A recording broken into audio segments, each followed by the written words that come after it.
नमस्ते दोस्तों, स्वागत है आपका हमारे YouTube चैनल पर। आज हम आपको श्रीमद् भागवत गीता के 18 अध्याय और 700 श्लोक को बताएंगे। भगवत गीता नामक इस पुस्तक में 18 अध्याय हैं जो हमें जीवन के बारे में महत्वपूर्ण बातें सिखाएंगे।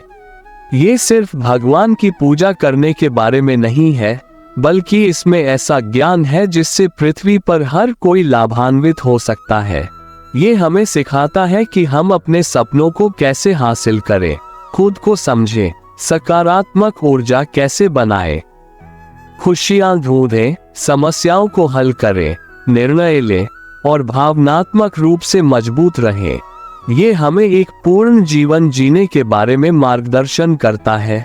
ये समझता है कि मरने के बाद क्या होता है, ब्रह्मांड का निर्माण कैसे हुआ और क्या हमारा पुनर्जन्म होता है। ये सुखी और सफल जीवन जीने के लिए एक मार्गदर्शक पुस्तिका की तरह है। क्या जिंदगी सच है या सिर्फ एक सपना? क्या हम बिना थके, बिना मदद, बिना सही रास्ता जाने अपने सपनों को हासिल कर सकते हैं? क्या हमें हमेशा प्रेरित रहना चाहिए और कभी हार नहीं माननी चाहिए?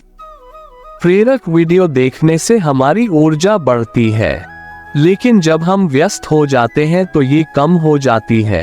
अकेले काम करते समय हम प्रेरणाहीन महसूस कर सकते हैं, इसलिए यह वीडियो लंबा हो सकता है। लेकिन अगर हम इसके संदेश को समझ लें तो हमें अपने लक्ष्य तक पहुंचने के लिए किसी अन्य प्रेरक वीडियो की आवश्यकता नहीं होगी। हमें ध्यान से सुनना होगा और समझने में समय लगाना होगा। यदि आप देखना बंद करना चाहते हैं तो कोई बात नहीं। अधूरा ज्ञान खतरनाक हो सकता है। भगवान श्री कृष्ण ने गीता में कहा है कि गुप्त ज्ञान को दूसरों पर थोपना नहीं चाहिए।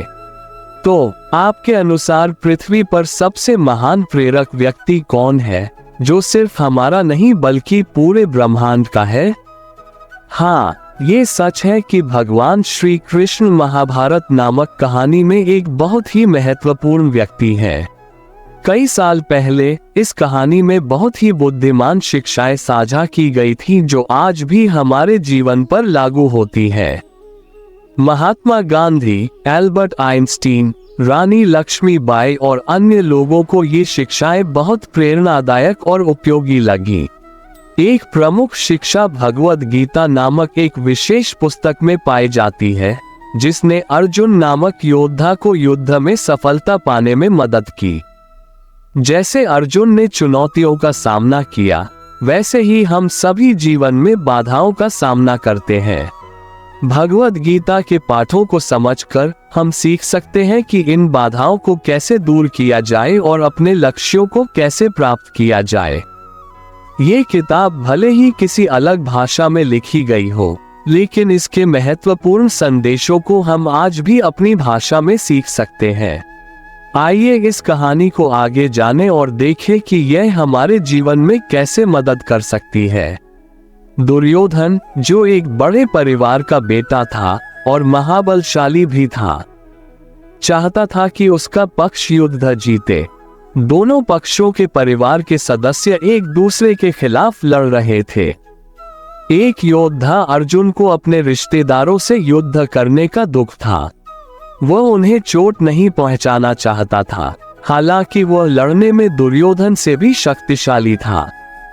ये कहानी हमें सिखाती है कि कभी कभी हमारी भावनाएं हमारे लिए सही काम करना कठिन बना देती हैं। हमें कोशिश करनी चाहिए कि हम अपनी भावनाओं को खुद पर हावी न होने दें, ताकि हम अच्छे विकल्प चुन सकें और अपने सच्चे मूल्यों का पालन कर सकें। यह वैसा ही है जब आप वास्तव में किसी को पसंद करते हैं, लेकिन वे वैसा महसूस नहीं करते। यह महत्वपूर्ण है कि वह भावनाएं आपको वो करने से न रोके जो सही है। गीता के दूसरे अध्याय में हमारी भावनाओं को समझने और अच्छे निर्णय लेने की बात कही गई है। ये हमें सिखाता है कि हम अग्नि, जल, मिट्टी और वायु जैसे विभिन्न तत्वों से कैसे बने हैं और अंततः हम वापस उन्हीं में कैसे विलीन हो जाते हैं। ये भी बताता है कि जीवन जीने का सबसे अच्छा तरीका कर्म योग है, जिसका अर्थ है बदले में कुछ भी उम्मीद किए बिना अच्छे कर्म करना। अध्याय इस बात पर भी चर्चा करता है कि हम अपने गुस्से को कैसे नियंत्रित करें और अपनी समस्याओं का समाधान कैसे खोजें। जब अर्जुन युद्ध करने से झिझक रहे थे, तब उनके सारथी कृष्ण ने उन्हें सही काम करने के लिए प्रोत्साहित किया। आप अचानक अनिश्चित क्यों महसूस कर रहे हैं? आप जैसे शक्तिशाली योद्धा को इस तरह नहीं बोलना चाहिए। संदेह और भय को अपने ऊपर हावी न होने दें, वापस उठे और लड़ें। अर्जुन ने कहा कि वो युद्ध में लड़ने के बजाय भीख मांगना पसंद करेगा क्योंकि वह हारा हुआ और भ्रमित महसूस कर रहा है। उन्होंने श्री कृष्ण से मदद मांगी और श्री कृष्ण मुस्कुराए और उनका मार्गदर्शन करने के लिए तैयार हो गए। ये भगवद गीता के बारे में सीखने की शुरुआत है, जो एक बहुत ही महत्वपूर्ण पुस्तक है। आपको ये समझने की कोशिश करनी चाहिए कि इस कहानी में अर्जुन कैसा महसूस करते हैं। एक बुद्धिमान शिक्षक श्री कृष्ण अर्जुन से पूछते हैं कि क्या उसे डर लग रहा है। कृष्ण अर्जुन से कहते हैं कि चिंता न करें, क्योंकि जिन लोगों के खिलाफ वह लड़ रहा है वे तभी मरेंगे जब वह उनसे लड़ेगा।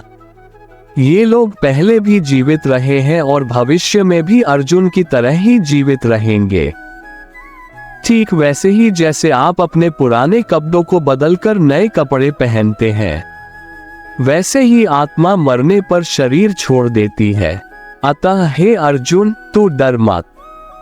आप किसी को वापस जीवन में नहीं ला सकते, क्योंकि केवल मेरे पास जीवन और मृत्यु पर शक्ति है। जब कोई मरता है तो उसकी आत्मा मेरे पास चली जाती है, क्योंकि वह सिर्फ अपने शरीर से कहीं अधिक है। आत्मा शाश्वत है और शरीर छोड़ने के बाद एक नए जीवन की ओर बढ़ती है। कपड़े बदलने की तरह ही लोग शांतिपूर्ण मन पाने के लिए अपनी इच्छाओं और भावनाओं को नियंत्रित कर सकते हैं। भय, क्रोध और अन्य नकारात्मक भावनाओं को त्याग कर हम शांति पा सकते हैं। जब हम अपनी इच्छाओं को पूरा करने में बहुत अधिक आसक्त हो जाते हैं, तो हम गुस्से में खुद को खो सकते हैं और अपने मूल्यों को भूल सकते हैं। लेकिन अपनी इच्छाओं को नियंत्रित करके और स्वयं के प्रति सच्चे रहकर हम आंतरिक शांति पा सकते हैं और अपने दुखों को समाप्त कर सकते हैं। जब किसी का कष्ट दूर हो जाता है तो उसका मन शांत हो जाता है। लेकिन अगर कोई व्यक्ति हमेशा अपनी इच्छाओं और इच्छाओं पर केंद्रित रहता है, तो उसे कभी भी शांति या खुशी नहीं मिलेगी। यह एक नाव की तरह है जो लहरों से इधर उधर घूम रही है। शांत मन वाले लोग स्थिर सागर की तरह होते हैं और उन्हें मृत्यु के बाद भगवान की शरण मिलती है। हम सभी जीवन में हानि का अनुभव करते हैं, लेकिन हमें दुखी नहीं होना चाहिए, क्योंकि हम पैदा होने से पहले अस्तित्व में नहीं थे और मरने के बाद भी मौजूद नहीं रहेंगे। मृत्यु से डरने की कोई आवश्यकता नहीं है, क्योंकि हम या तो हमेशा के लिए भगवान के साथ रहेंगे या पुनर्जन्म लेंगे और अंततः हम सभी फिर से एक साथ होंगे। तो परेशान होने का कोई कारण नहीं है। दुनिया में चीजें इसी तरह काम करती हैं। हम केवल शरीर नहीं है, हम आत्मा भी हैं और ईश्वर का अंश भी हैं। यदि ईश्वर ने हमें बनाया है तो हमें उससे जुड़ने का प्रयास करना चाहिए। ये संसार ईश्वर द्वारा बनाए गए एक दिखावटी खेल के समान है, जैसे जब अर्जुन निर्णय नहीं ले सका। कभी कभी हमें वो करने में संघर्ष करना पड़ता है जो हमें जीवन में सफल होने के लिए वास्तव में करने की आवश्यकता होती है। कल्पना कीजिए कि अगर आपको स्कूल या काम के लिए अपना घर छोड़ना पड़े, तो आपको अपने परिवार के प्रति अपना लगाव छोड़ना होगा। प्रत्येक निर्णय में इस बारे में सोचें कि क्या अधिक महत्वपूर्ण है, आपका लगाव या आपके कार्य। आगे हम इस बारे में बात करेंगे कि हमारी समस्याओं का कारण क्या है और उन्हें कैसे हल किया जाए।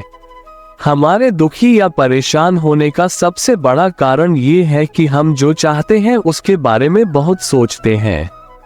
जब हमें वह नहीं मिलता जो हम चाहते हैं, तो हमें गुस्सा आ सकता है। लेकिन अगर हम अपनी इच्छाओं को छोड़ना और अन्य चीजों पर ध्यान केंद्रित करना सीख लें, तो हम सच्ची खुशी पा सकते हैं।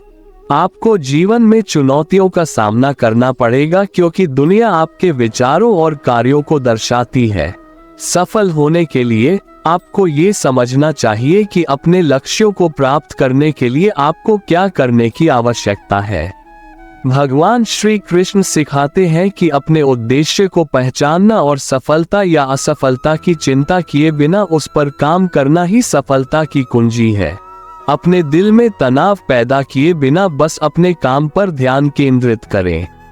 भगवद गीता के 3वें अध्याय में हम सीखते हैं कि जब हम इस विश्वास के साथ काम करते हैं कि भगवान हमारा मार्गदर्शन कर रहे हैं, तो हम मजबूत और अधिक आत्मविश्वास महसूस करते हैं। हम आत्म नियंत्रण के महत्व और अपने लक्ष्यों तक पहुंचने के लिए बुरी आदतों पर काबू पाने के बारे में भी सीखते हैं। अर्जुन ने पूछा, ज्ञान होना अधिक महत्वपूर्ण है या कर्म करना? आप साधु बनने की बात कर रहे हैं, लेकिन मुझे युद्ध करने की सलाह भी दे रहे हैं। क्या मुझे ज्ञान का मार्ग चुनना चाहिए या कर्म का मार्ग?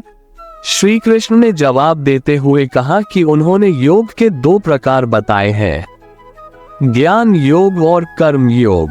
एक इंसान के रूप में आप अपने शरीर के साथ काम करना पूरी तरह से बंद नहीं कर सकते। आपको काम करना होगा जैसे आपको खाना और सांस लेना है। यदि आप अपनी इच्छाओं को दबाने की कोशिश करते हैं, तो भी आप जानबूझकर या अनजाने में कुछ न कुछ करते रहेंगे, क्योंकि आप इंसान हैं। अतः आपके लिए कर्म का मार्ग त्याग से बेहतर है। ज्ञान या त्याग पर ध्यान केंद्रित करने के बजाय परिणाम से जुड़े बिना अपना काम करने पर ध्यान केंद्रित करना बेहतर है। यदि आप स्वयं को कार्य करने वाले के रूप में नहीं, बल्कि प्रकृति के सेवक के रूप में देखते हैं, तो आपको बिना मांगे ही सभी आवश्यक सहायता और संसाधन प्राप्त होंगे। इस प्रकार कार्य करने से तुम चोर के समान नहीं रहोगे, बल्कि ईश्वर से मिल सकोगे और विलीन हो सकोगे। जिस तरह महान लोग जीने के लिए खाते हैं, आनंद के लिए नहीं, उसी तरह आपको दूसरों की भलाई के लिए लड़ना चाहिए, व्यक्तिगत लाभ के लिए नहीं। आप सचमुच महत्वपूर्ण और शक्तिशाली हैं। इसलिए आप जो भी करेंगे, आपके बच्चे और आपके बाद आने वाले सभी लोग संभवतः वही करेंगे। मुझे भगवान के रूप में वास्तव में कुछ भी करने की जरूरत नहीं है, लेकिन मैं चीजें करता हूँ क्योंकि लोग मेरे एक हिस्से की तरह हैं और वे मेरे उदाहरण का पालन करेंगे। यदि हम सावधान नहीं रहे तो यह विनाश का कारण बन सकता है। यहाँ तक कि अगर कोई आपका समर्थन नहीं करता है या घटिया बातें कहता है, तो परेशान हुए बिना अपना सर्वश्रेष्ठ प्रयास करते रहें। अंततः वे आपके नेतृत्व का अनुसरण करना शुरू कर सकते हैं। उन लोगों पर ध्यान देना बुद्धिमानी नहीं है जो सोचते हैं कि वे सब कुछ अपने आप कर रहे हैं। बस अपना सर्वश्रेष्ठ प्रदर्शन करते रहो। अर्जुन, अपने कार्यों को खुद पर हावी न होने दे और इस लड़ाई को बिना किसी डर या पछतावे के दृढ़ संकल्प के साथ लड़ें। अर्जुन, हमेशा वही करने पर ध्यान केंद्रित करो जो तुम्हारे लिए सही है, भले ही रास्ते में तुम गलतियां करो। अर्जुन ने फिर पूछा कि अगर लोग भगवान से जुड़े हैं तो वे गलतियां और बुरे काम क्यों करते हैं? भगवान श्री कृष्ण ने समझाया कि जब लोग उन चीजों का आनंद लेना चाहते हैं जो उनके शरीर को अच्छा महसूस कराती हैं, तो वे जो चाहते हैं वो नहीं मिलने पर वे क्रोधित हो सकते हैं। ये क्रोध और इच्छा उनके निर्णय को धूमिल कर सकती है और उनके लिए ये देखना कठिन बना सकती है कि क्या सही है और क्या गलत। नतीजन वे ऐसे काम कर सकते हैं जो खुद को और दूसरों को चोट पहुंचाते हैं। इसका एहसास भी नहीं होता। हमेशा याद रखें कि आपकी आत्मा आपके शरीर, इंद्रियों, मन और बुद्धि से अधिक शक्तिशाली है। अपनी बुद्धि को अपनी आत्मा से नियंत्रित करके आप अपने कार्यों को नियंत्रित कर सकते हैं और अच्छे विकल्प चुन सकते हैं। आज के युग में सफलता पाने के लिए ज्ञान और कर्म दोनों ही महत्वपूर्ण हैं। ज्ञान केवल पढ़ने के बारे में नहीं है, बल्कि अपने लक्ष्यों, क्षमताओं और चुनौतियों को समझने के लिए एक योजना बनाने और अपने लक्ष्यों तक पहुंचने की दिशा में कार्रवाई करने के बारे में है। यह आपका ज्ञान है। याद रखें, आप सिर्फ शरीर नहीं है, आप एक आत्मा है। आपकी आत्मा आपकी भावनाओं और विचारों से ऊपर है। अगर आप इस तरह सोचेंगे तो आपकी समस्याएं छोटी लगने लगेंगी। हम इसके बारे में बाद में और जानेंगे। श्री कृष्ण कहते हैं कि हमें ये सोचना चाहिए कि भगवान हमारे माध्यम से कार्य कर रहे हैं। इससे हमें परिणामों के बारे में चिंता न करने और ध्यान केंद्रित रखने में मदद मिलेगी। आपको परिणामों से खुश या दुखी नहीं होना चाहिए, बस अपना सर्वश्रेष्ठ प्रदर्शन करने पर ध्यान केंद्रित करना चाहिए। आप खुद को ईश्वर का अंश मानकर और अपने भीतर का ध्यान करके बुरी आदतों पर काबू पा सकते हैं। इससे आपको अपने मन और इंद्रियों को नियंत्रित करने में मदद मिलेगी। भगवद गीता के 4 अध्याय में हम सीखते हैं कि भगवान पृथ्वी पर कब और कैसे आते हैं, एक शिक्षक से ज्ञान का महत्व और ज्ञान क्यों महत्वपूर्ण है। श्री कृष्ण ने अर्जुन से कहा कि उन्होंने बहुत समय पहले गीता का उपदेश साझा किया था, लेकिन समय के साथ यह ज्ञान लोग भूल गए हैं। अर्जुन ने सवाल किया कि यह कैसे संभव है, क्योंकि कृष्ण वर्तमान में मौजूद थे। कृष्ण ने बताया कि उनके पिछले कई जन्म थे और जरूरत पड़ने पर वह धर्म की रक्षा के लिए मानव रूप में पृथ्वी पर आते हैं। अपना कार्य पूरा करने के बाद वह अपना शरीर छोड़ देते हैं और वापस लौट आता है। यह एक शिष्य की तरह है जो प्रेम और भक्ति दिखा रहा है। अपना काम खत्म करने के बाद मैं अपने भौतिक शरीर को पीछे छोड़ देता हूँ और अपने आध्यात्मिक रूप में लौट आता हूँ। जैसे मेरे भक्त मुझसे बहुत प्यार करते हैं, वैसे ही मैं भी उनसे प्यार करता हूँ। भले ही मैंने दुनिया बनाए, लेकिन मुझे विश्वास नहीं है कि यह सब मैंने खुद से किया है। इसलिए जब हम कुछ करते हैं तो हमें यह नहीं सोचना चाहिए कि हम ही उन्हें कर रहे हैं। सबसे अच्छा व्यक्ति वह है जो परिणामों की चिंता किए बिना या खुशी या दुख में फंसे बिना अपने कार्य करता है। वे अपने शरीर और इंद्रियों पर नियंत्रण रखते हैं। अर्जुन, यदि आप अपने शिक्षक की सेवा करते हैं और उनसे सीखते हैं तो आप शांति पाने के लिए आवश्यक ज्ञान प्राप्त कर सकते हैं। जैसे आग लकड़ी को जलाती है, वैसे ही शिक्षक का ज्ञान अज्ञानता को दूर कर सकता है। केवल वे ही जो कड़ी मेहनत करते हैं और मुझ पर विश्वास रखते हैं, मुझ तक पहुंच सकते हैं। कर्म योग के माध्यम से अपने सभी कार्यों को ईश्वर को समर्पित करके आप अपने द्वारा बांधे गए कर्मों के चक्र से मुक्त हो सकते हैं। याद रखें, अर्जुन, सच्ची खुशी पाने के लिए हमेशा विश्वास रखें और खुद को भगवान के प्रति समर्पित करें। सरल शब्दों में अध्याय इस बारे में बात करता है कि जब बुरी चीजें होती हैं तो भगवान चीजों को बेहतर बनाने में मदद करने के लिए आते हैं। इसमें यह भी बताया गया है कि हमें दूसरों का सम्मान करना चाहिए और उनसे सीखते समय दयालु होना चाहिए। हमारे लिए ये सीखना महत्वपूर्ण है ताकि हम बेहतर इंसान बन सकें और अपने आसपास की दुनिया को समझ सकें।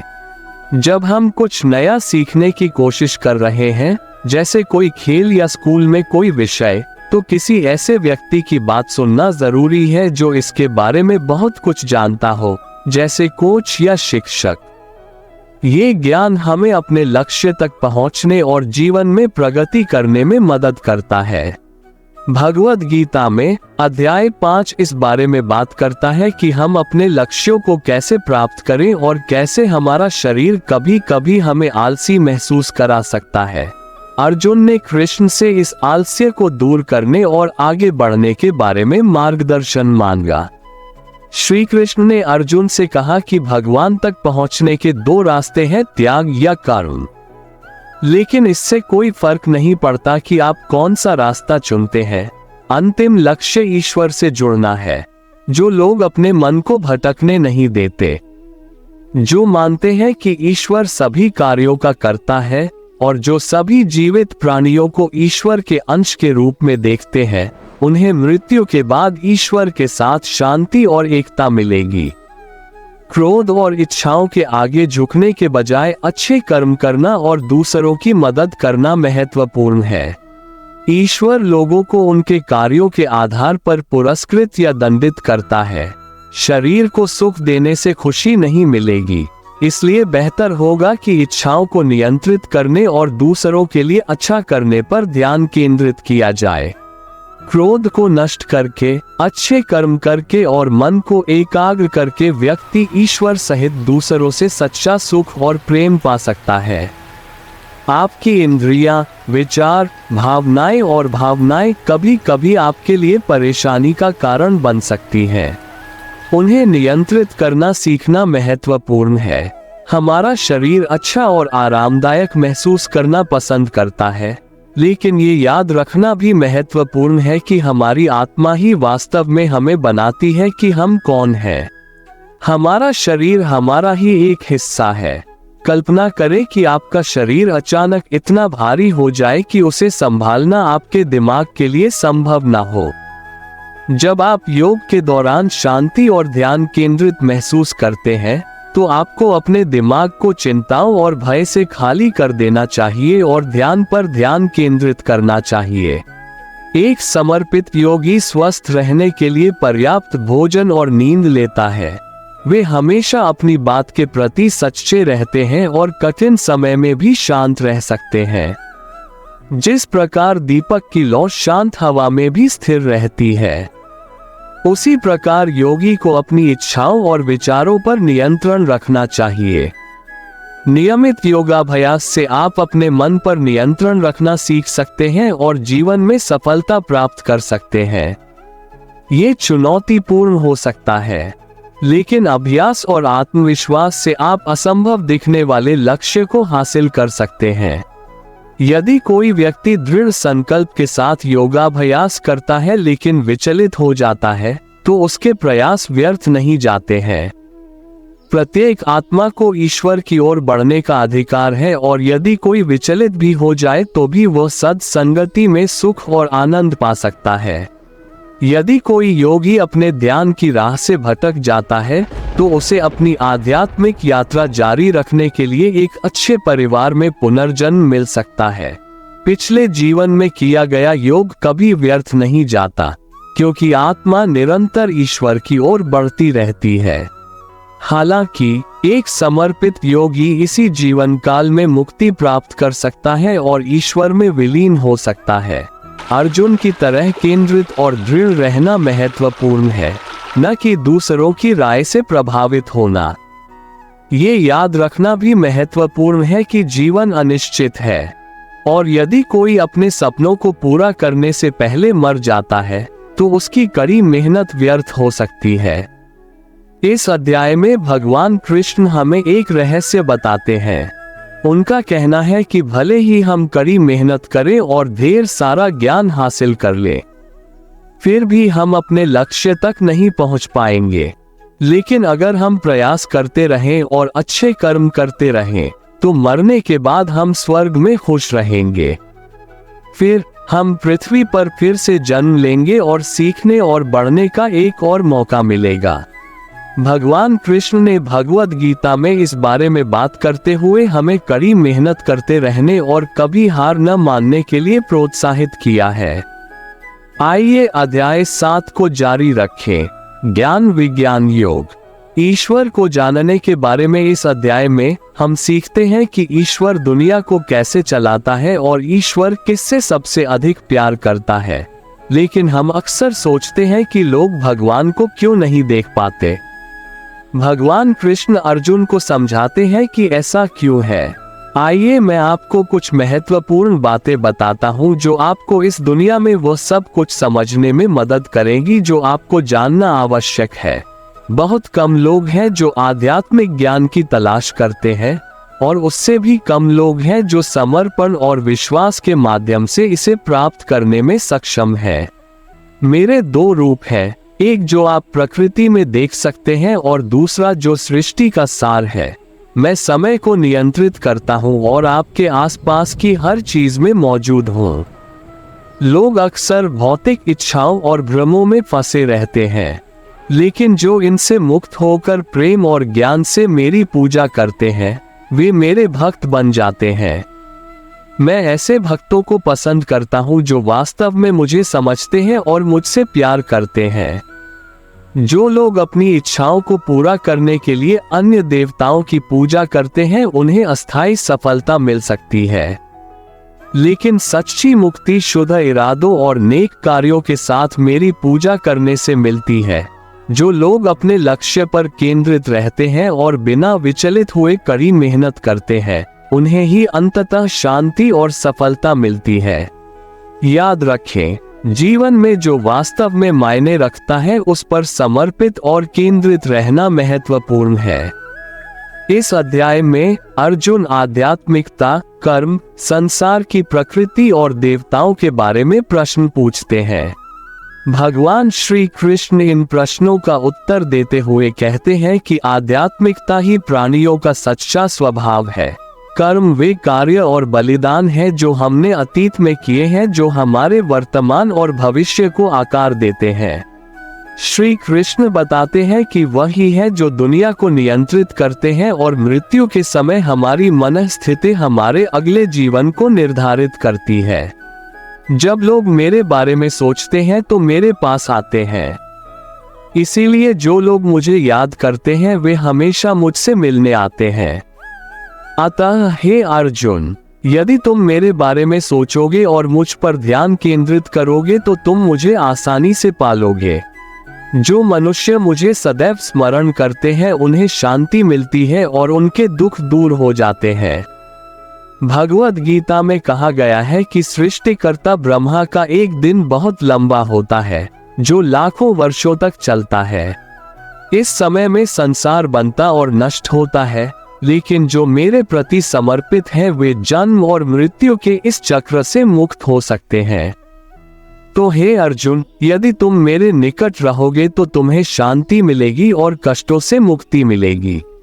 आइए मैं आपको समझाता हूँ कि कैसे लोग मरने के बाद या तो एक खुशहाल जगह पर चले जाते हैं या उन्हें फिर से धरती पर वापस आना पड़ता है।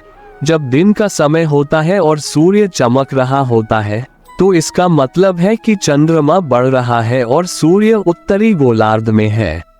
जो लोग बहुत समर्पित होते हैं और मरने वाले होते हैं वे मरने के बाद एक विशेष स्थान पर आते हैं, लेकिन जब रात का समय होता है और चंद्रमा अस्त हो रहा होता है और सूर्य दक्षिणी गोलार्ध में होता है तो जिन लोगों ने अपने जीवन में कड़ी मेहनत की है वे अपने शरीर को छोड़ देते हैं और पृथ्वी पर लौटने से पहले कुछ समय के लिए एक खुशहाल जगह पर चले जाते हैं। केवल वे ही जो वास्तव में इस प्रक्रिया को समझते हैं अपनी इच्छाओं को त्याग सकते हैं और उच्च शक्ति के साथ एक हो सकते हैं। जीवन में कड़ी मेहनत करना और ध्यान केंद्रित रखना महत्वपूर्ण है, क्योंकि दुनिया लंबे समय से मौजूद है और आगे भी रहेगी। हमें जानकार, समर्पित और संतुलित व्यक्ति बनने का प्रयास करना चाहिए। इस कहानी के 9वें अध्याय में हम अपने मन, आत्मा और परमात्मा के बीच संबंध और उनके बीच सामंजस्य कैसे बनाए रखें, इसके बारे में सीखते हैं। हम विभिन्न देवताओं की पूजा के प्रभावों के बारे में भी सीखते हैं। श्री कृष्ण समझाते हैं कि जो लोग उन पर विश्वास नहीं करते उन्हें पृथ्वी पर वापस आना पड़ता है और बार बार दुख का अनुभव करना पड़ा है। वह है जो दुनिया को बनाता और नष्ट करता है और लोगों को उनके कार्यों के आधार पर पुरस्कार देता है। हालांकि वो अपने काम पर गर्व नहीं करता है और इसमें फंसा हुआ महसूस नहीं करता है। जो लोग मोह माया से धोखा खा जाते हैं और उसे नहीं समझते वे इसी संसार में फंसे रहते हैं। जो लोग भौतिक लाभ के लिए उनकी पूजा करते हैं वे पृथ्वी पर लौटने से पहले स्वर्ग में केवल अस्थायी सुख का आनंद लेते हैं। लेकिन जो लोग भगवान को ही सब कुछ मानते हैं, उनसे प्रेम करते हैं और निस्वार्थ भाव से कर्म करते हैं, उनका भगवान हमेशा ध्यान रखते हैं। दूसरी ओर जो लोग भूत प्रेत और पितरों की पूजा करते हैं उनका ज्ञान नष्ट हो जाता है और उन्हें जीवन मृत्यु के चक्र में वापस आना पड़ता है। इसलिए हे अर्जुन, इस चक्र से मुक्त होने के लिए ईश्वर में विश्वास रखना और उससे प्रेम करना महत्वपूर्ण है। यदि आप अच्छे कार्य करते हैं या दूसरों को दान देते हैं तो मुझे याद रखें और मुझसे आशीर्वाद प्राप्त करेंगे। मैं सभी के साथ एक जैसा व्यवहार करता हूँ, चाहे वे दयालु हो या निर्दयी, अमीर हो या गरीब। मेरी शरण में आकर कोई भी व्यक्ति शांति और खुशी पा सकता है। यदि आप सच्चे मन से किसी भी भगवान की पूजा करते हैं तो मैं आपको उस भगवान से जोड़ दूंगा। इस अध्याय में भगवान कृष्ण अपने दिव्य रूप के बारे में बात करते हैं और अर्जुन को अपनी महानता दिखाते हैं। वो बताते हैं कि कैसे भगवान हमारे चारों ओर हैं और उन्हें हमारे जीवन में महसूस किया जा सकता है। जैसे आप सुनते हैं कि ईश्वर हर जगह है, कृष्ण हमें याद दिलाते हैं कि वो हर चीज में मौजूद है। तुम मेरे खास दोस्त हो जो मेरी परवाह करते हो। मैं तुम्हें अपने बारे में बता दूं, केवल वही सच्चा बुद्धिमान है जो जानता है कि मैं कभी जन्म नहीं लूंगा या मरूंगा नहीं। मैं ही सब कुछ हूँ, अच्छा और बुरा, सुख और दुख, विचार और समझ। मैं उन सभी देवताओं का सार हूँ जिनकी लोग पूजा करते हैं। मैं ये सब चीजें हूँ। भगवान सूर्य, चंद्रमा, वायु, अग्नि और अन्य कई रूपों में हमारे चारों ओर हैं। ऐसे अनगिनत तरीके हैं जिनसे हम अपने जीवन में ईश्वर को देख और महसूस कर सकते हैं। हम कभी भी ईश्वर के बारे में सब कुछ पूरी तरह से समझ या जान नहीं सकते क्योंकि वह अनंत और विशाल है। ठीक वैसे ही जैसे कृष्ण ने अर्जुन से कहा था कि भगवान हमारे हर अंग में मौजूद हैं और हम उन्हें पूरी तरह से नहीं जान सकते। मेरे बारे में सब कुछ जानना आपके लिए जरूरी नहीं है। बस ये जान ले कि ईश्वर दुनिया में हर जगह है और आपको उसके बारे में सब कुछ जानने की जरूरत नहीं है। ठीक वैसे ही जैसे श्री कृष्ण ने अर्जुन से कहा था कि उन्हें भगवान के बारे में सब कुछ जानने की जरूरत नहीं है। इसका मतलब ये है कि अर्जुन को भगवान के बारे में सब कुछ जानने की जरूरत नहीं है और उसे कभी होगी भी नहीं। ठीक उसी तरह जैसे ईश्वर अनंत है और वह चाहता है कि हम जाने कि क्या आवश्यक है, हमें उस पर ध्यान केंद्रित करना चाहिए जो हमारे जीवन में महत्वपूर्ण है और उन चीजों पर समय बर्बाद नहीं करना चाहिए जो मायने नहीं रखती हैं। अध्याय 11 में श्री कृष्ण अर्जुन को अपना दिव्य रूप दिखाते हैं जिससे उन्हें भगवान की महानता को समझने में मदद मिलती है। श्री कृष्ण ने अर्जुन को एक दिव्य रूप दिखाया जो इतना भव्य और उज्ज्वल था जिसकी कल्पना भी नहीं की जा सकती थी। अर्जुन ने अनगिनत संसारों को श्री कृष्ण में विलीन होते देखा जो ऐसे प्रतीत हो रहे थे मानो उनका कोई आदि, मध्य या अंत नहीं है। अर्जुन को श्री कृष्ण के शरीर में सभी देवताओं और मनुष्यों के साथ साथ विभिन्न हथियार और प्रकाश के रूप भी दिखाई दे रहे थे। ऐसा लग रहा था मानो पूरा आकाश श्री कृष्ण से भर गया हो जो पूरे ब्रह्मांड को ऊर्जा दे रहे हो। अभिभूत होकर अर्जुन ने श्री कृष्ण से पूछा कि इन सभी रूपों में वह कौन है? मुझे कैसे पता चलेगा कि यह वास्तव में आप ही हैं? भगवान श्री कृष्ण ने उत्तर दिया, मैं हर जगह हूँ और मैं समय को नियंत्रित करता हूँ। मैंने पहले ही इन योद्धाओं के भाग्य की योजना बना ली है और आप उनकी मृत्यु का साधन मात्र हैं। मैं ही अंततः मृत्यु का कारण बनता हूँ। ये सुनकर अर्जुन थोड़ा डर गया, लेकिन उसने शांति से भगवान की महानता को पहचाना और समझा कि योगी, ऋषि और देवता उनकी इतनी भक्ति से पूजा क्यों करते हैं। कि जो सत्य है या असत्य है, आप उससे भी महान हैं। आप कितने अद्भुत हैं, इसका वर्णन करने के लिए मुझे सही शब्द नहीं मिल रहे हैं। आप ही वो व्यक्ति हैं जो हर चीज को चालू रखते हैं और चीजों को खत्म भी करते हैं। मैं आपका हर तरफ से आदर सहित अभिनंदन करता हूँ। कोई भी पूरी तरह से नहीं समझ सकता कि आप कहाँ से आते हैं या कहाँ समाप्त होते हैं। मेरे मन में आपके लिए बहुत सम्मान है। मुझे खेद है अगर मैंने आपके साथ केवल कृष्ण नामक मित्र के रूप में व्यवहार किया है या आपकी वास्तविक शक्ति को पहचाने बिना आपके बारे में मजाक किया है। कृपया मुझे क्षमा करें, जैसे एक पिता अपने बच्चे को क्षमा करता है। हे भगवान, जब मैं आपका रूप देखता हूँ तो मुझे खुशी भी होती है और डर भी। कृपया मुझे अपने मुकुट, चक्र और गदा के साथ अपना प्रसिद्ध चतुर्भुज विष्णु रूप दिखाएं। तब श्री कृष्ण अर्जुन को वह रूप दिखाते हैं जो पहले कभी किसी ने नहीं देखा हो और कहते हैं कि डरो मत।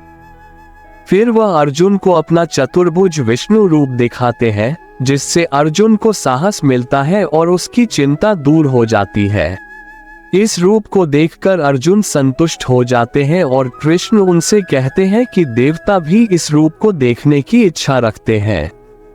गीता का यह अध्याय हमें सिखाता है कि कड़ी मेहनत और सच्ची निष्ठा से हमें बड़ी सफलता मिल सकती है, बिना ये सोचे कि इसमें कितना प्रयास किया गया है। यह महान लोगों का गुण है। अध्याय 12 में भगवान हमें सिखाते हैं कि हम भक्ति, विश्वास, प्रेम और समर्पण के माध्यम से उनके साथ जुड़ सकते हैं। हमें ईश्वर के प्रति अपना प्रेम बढ़ाने और सांसारिक मोह माया को त्यागने का प्रयास करना चाहिए। जो लोग अपने मन और इंद्रियों पर नियंत्रण रखते हैं और सभी के साथ समान व्यवहार करते हैं, उन्हें सच्चा सुख मिलता है। जो भक्त निस्वार्थ भाव से भगवान की सेवा करता है वह उन्हें सबसे प्रिय होता है। हमें अपने पिछले अनुभवों से सीखना चाहिए और विश्वास और समर्पण के साथ अपने लक्ष्यों पर ध्यान केंद्रित करना चाहिए। अध्याय 13 में भगवान हमारी आत्मा और शरीर के बीच अंतर बताते हैं। हमारी आत्मा हमारे शरीर से अधिक वास्तविक है और हमें इसके साथ सामंजस्य बनाकर रहना चाहिए।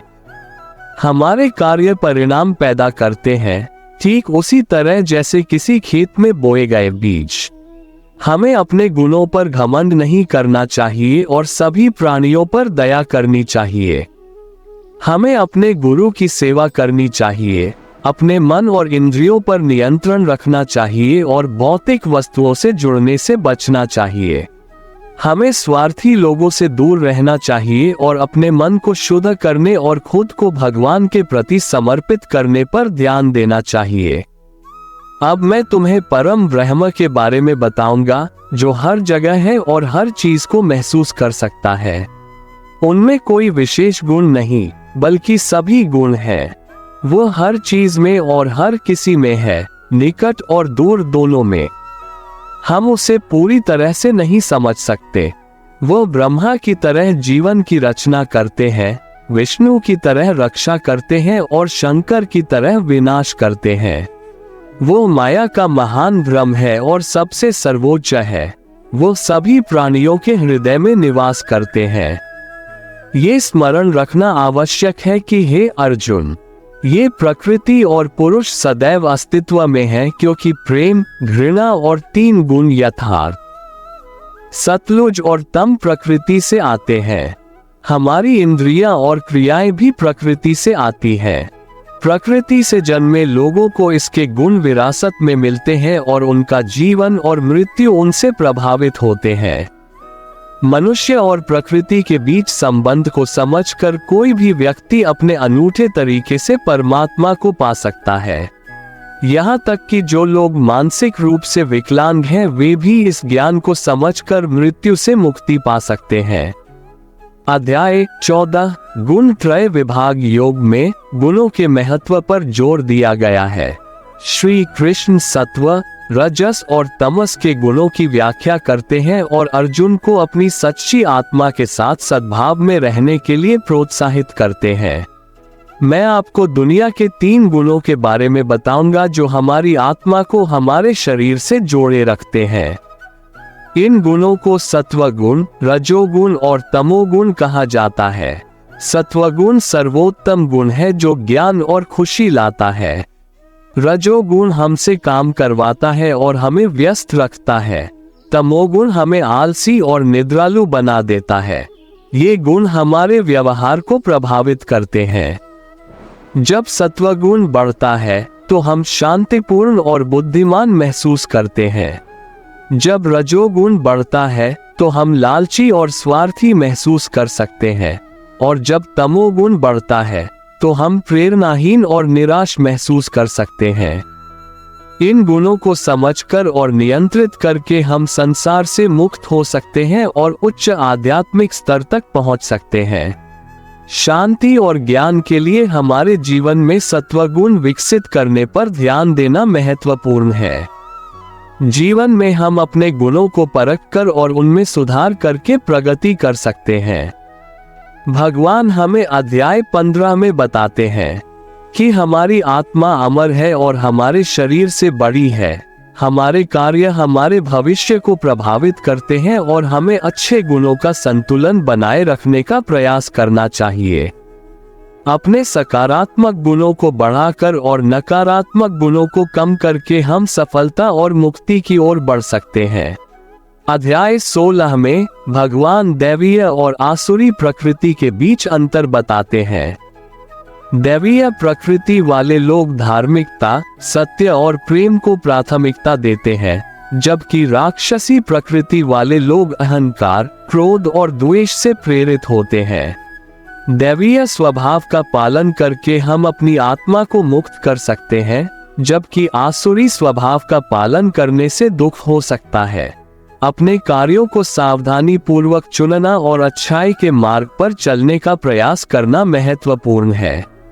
कहानी के इस भाग में हम सरल शब्दों में श्री कृष्ण हमें सिखाते हैं कि 2 प्रकार के लोग होते हैं, वे जिनमें पवित्रता, दया और दूसरों के प्रति सम्मान जैसे अच्छे गुण होते हैं, और वे जिनमें क्रोध, स्वार्थ और अनादर जैसे नकारात्मक गुण होते हैं। अध्याय 17 में वह हमें बताते हैं कि खुश और सफल रहने के लिए भगवान में विश्वास रखना और अच्छे कर्म करना महत्वपूर्ण है, सही मार्ग पर चलकर और दूसरों के प्रति दयालु होकर। हम अपनी आत्मा को नकारात्मकता से मुक्त कर सकते हैं और शांतिपूर्ण जीवन जी सकते हैं। खुशी और सफलता पाने के लिए भगवान में विश्वास रखना और एक अच्छा इंसान बनना महत्वपूर्ण है। हमें चीजों को सही तरीके से करना चाहिए और उन्हें भगवान को अर्पित करना चाहिए। ईश्वर के प्रति हमारा प्रेम और विश्वास हमारी भक्ति और अतीत में हमारे कार्यों से आता है। विश्वास रखने से हम सफल हो सकते हैं और हमें अपने कर्म भगवान को समर्पित कर देने चाहिए। हमारे जीवन में सच्चा और हार्दिक विश्वास होना महत्वपूर्ण है, क्योंकि यह हमें मूल्य और सम्मान देता है, हमारे जीवन को आकार देता है। अध्याय 18 में ये बताया गया है कि मोक्ष प्राप्त करने के लिए त्याग और समर्पण कैसे जुड़े हुए हैं और महत्वपूर्ण है। वस्तुओं का त्याग करके और उन्हें भगवान को समर्पित करके मोक्ष प्राप्त किया जा सकता है। इस अध्याय में कृष्ण अर्जुन को समझाते हैं कि त्याग और अपने कर्मों के फल का त्याग करना एक ही बात है। कुछ लोगों का मानना है कि त्याग का अर्थ सभी कार्यों को पाप मानकर छोड़ देना है, जबकि अन्य लोगों का मानना है कि यज्ञ, तपस्या और दान जैसे कुछ कार्यों को कभी नहीं छोड़ना चाहिए। श्री कृष्ण समझाते हैं कि आसक्ति के बिना अपने कर्मों के फल की इच्छा का त्याग करना ही सच्चा त्याग है।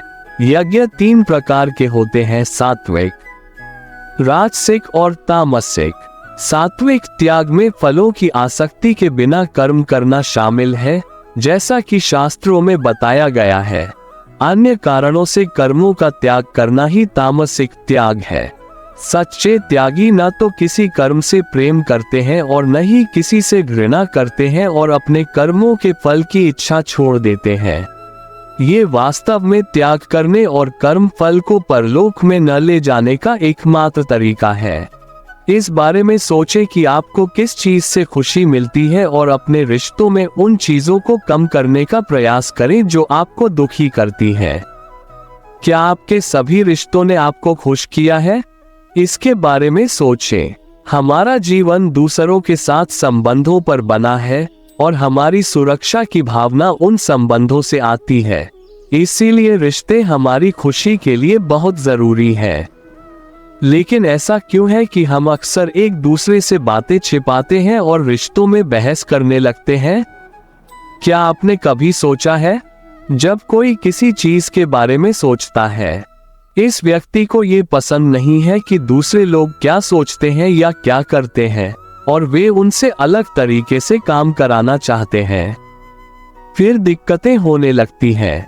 जब कोई आपको बार बार ना कहता है तो आपको ऐसा महसूस हो सकता है कि चीजें कठिन हैं। लेकिन जब कोई आपको बार बार हाँ कहता है तो आपको सचमुच खुशी महसूस हो सकती है। यदि आप किसी और को बदलने की कोशिश करने के बजाय अपनी भावनाओं और विचारों पर ध्यान केंद्रित करते हैं, तो आप अपने रिश्तों में खुशी आसानी से पा सकते हैं। कल्पना कीजिए कि किसी ने आपके साथ कुछ अनुचित किया और इससे आप सचमुच परेशान हो गए। ऐसा महसूस होता है जैसे पूरी दुनिया आपके खिलाफ है, जब वास्तव में कुछ अनुचित होता है।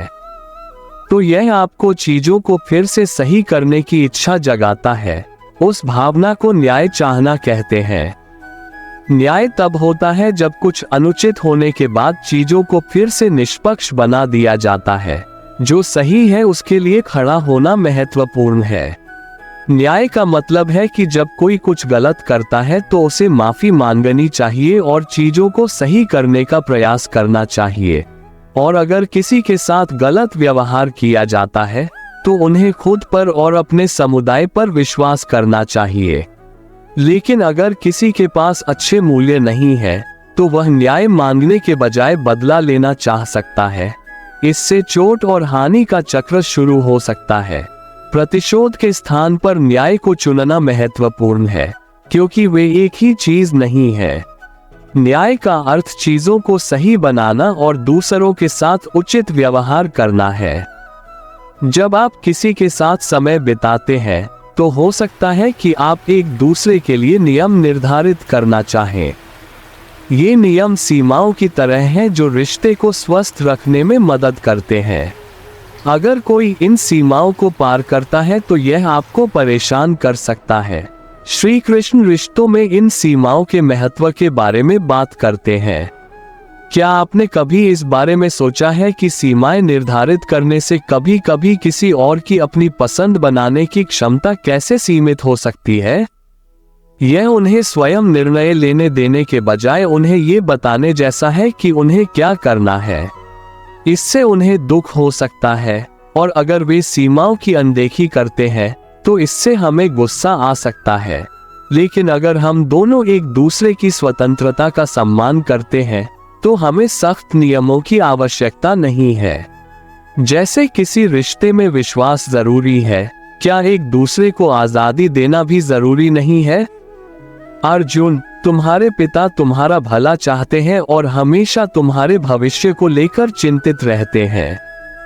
वो आपको उस रास्ते पर ले जाने की कोशिश कर सकता है जिस पर वो पहले चल चुका है, ये सोचकर कि इससे आपको खुशी मिलेगी। लेकिन कभी कभी समय के साथ रास्ता बदल सकता है और नई चुनौतियां सामने आ सकती हैं। अतीत से सीखना जरूरी है, लेकिन ये भी सोचना कि अगली पीढ़ी की मदद कैसे की जाए। इसलिए आप जीवन में जिस रास्ते पर चलना चाहते हैं उसके बारे में खुद से सवाल करना और सोचना ठीक है। दूसरा सवाल, क्या बच्चे हमेशा अपने माता पिता जैसे दिखते हैं? हाँ, माता पिता अपने बच्चों को महत्वपूर्ण मूल्य सिखाते हैं, लेकिन वास्तव में जो मायने रखता है वो क्षमता है जो भगवान प्रत्येक बच्चे को देते हैं। ऐसा माना जाता है कि बच्चे अपने पिता के समान मार्ग पर चलकर सफलता और खुशी पा सकते हैं। तीसरा प्रश्न, क्या जीवन में कठिनाइयों और चुनौतियों का सामना करना सहायक हो सकता है? एक प्रश्न पूछा गया था कि क्या नए प्रश्न हमेशा नए उत्तरों की ओर ले जाते हैं। तो क्या बच्चों को नए प्रश्नों, समस्याओं और चुनौतियों से बचना चाहिए? क्या इससे उन्हें मदद मिलेगी या उन्हें नुकसान होगा? भविष्य में बच्चा क्या बनेगा, इस पर ध्यान देने के बजाय उन्हें अच्छे मूल्य सिखाने और चुनौतियों से निपटने के तरीके सिखाने पर ध्यान देना अधिक महत्वपूर्ण है। केवल उन्हें जानकारी देने से उन्हें उतनी मदद नहीं मिल सकती जितनी कि उन्हें ये सिखाने से कि उन्हें अपने बारे में कैसे सोचना है। कभी कभी हमें ऐसा लगता है कि हम सच बताना चाहते हैं, लेकिन वास्तव में इसे जोर से कहना कठिन हो सकता है। हमें डर लग सकता है या चिंता हो सकती है कि अगर हम ऐसा करेंगे तो क्या होगा। क्या आपने पहले कभी ऐसा महसूस किया है? कभी कभी हम सच बताने से डरते हैं क्योंकि हमें चिंता होती है कि इससे किसी और को कैसा महसूस होगा। ये डर हमें बोलने से रोक सकता है। क्या आपने कभी ऐसा महसूस किया है? जब कोई इतना साहसी होता है कि डर लगने पर भी सच बोलता है, तो इसे निडर होना कहा जाता है। निडर होना हमारी आत्मा के स्वभाव की तरह हम कौन हैं इसका हिस्सा है। कभी कभी जब हम परेशान या क्रोधित होते हैं, तो हम अपनी समस्याओं के लिए किसी और को दोषी ठहरा सकते हैं। लेकिन क्या ये हमेशा किसी और की गलती है, या ये सिर्फ हमारी अपनी आशाएं और इच्छाएं हैं जो पूरी नहीं हुई? कभी कभी जो चीजें हम चाहते हैं वे विभिन्न कारणों से नहीं होती। ये संयोग से, भाग्य से, या इसलिए हो सकता है क्योंकि यह संभव ही नहीं है। बिना ये समझे कि उन्होंने कुछ क्यों किया, किसी को आंकना उचित नहीं है। जब कोई आपके साथ कुछ गलत करता है, तो दयालु और समझदार होना महत्वपूर्ण है। बदला लेने से क्रोध और अधिक बढ़ता है। किसी की भावनाओं पर विचार किए बिना केवल उसे दंडित करने के बारे में सोचना उचित नहीं है। यह अन्यायपूर्ण होने जैसा है। ये सोचना बेहतर है कि दूसरे लोग कैसा महसूस कर सकते हैं और सकारात्मक तरीके से भविष्य कैसा हो सकता है, इसकी कल्पना करें। धर्म एक विशेष शिल्प की तरह है जो परंपराओं के माध्यम से प्रसारित होता है। जिस तरह एक मूर्ति पत्थर के अंदर छिपी होती है और उसे सावधानी पूर्वक तराशने की जरूरत होती है, उसी तरह धर्म परंपराओं के भीतर पाया जाता है। परंपराओं को समझना और उनका पालन करना जरूरी है, लेकिन बिना सोचे समझे उनका अंधानुकरण करना भी हमें अपने धर्म को सही मायने में समझने से रोक सकता है। इसलिए अपने धर्म को सही मायने में समझने के लिए परंपराओं का सम्मान करना और उनका पालन करना महत्वपूर्ण है, लेकिन उनके पीछे के कारणों के बारे में भी सोचना महत्वपूर्ण है।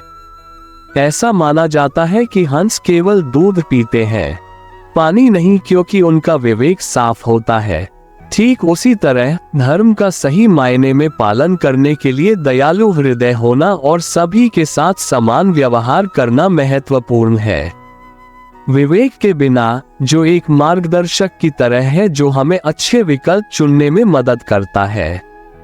कुछ लोग धर्म जैसी किसी चीज का पालन कर सकते हैं।